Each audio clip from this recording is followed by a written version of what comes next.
നമസ്കാരം. കൊച്ചി ധനുഷ്കോടി ദേശീയപാതയിൽ ഓടുന്ന കാറിന് തീപിടിച്ചു. കുഞ്ഞുങ്ങൾ ഉൾപ്പെടെ യാത്രക്കാർ അത്ഭുതകരമായി രക്ഷപ്പെട്ടു.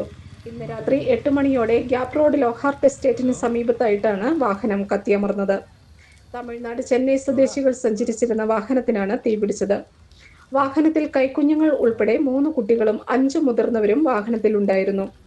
ഇവരെ മൂന്നാറിലെ ടാറ്റ ആശുപത്രിയിലേക്ക് മാറ്റി. കാര്യമായ പരിക്കില്ലെന്നാണ് സൂചന. ഓടിക്കൂടിയവർ വാഹനത്തിന്റെ ചില്ല് തകർത്താണ് ആളുകളെ പുറത്തെത്തിച്ചത്.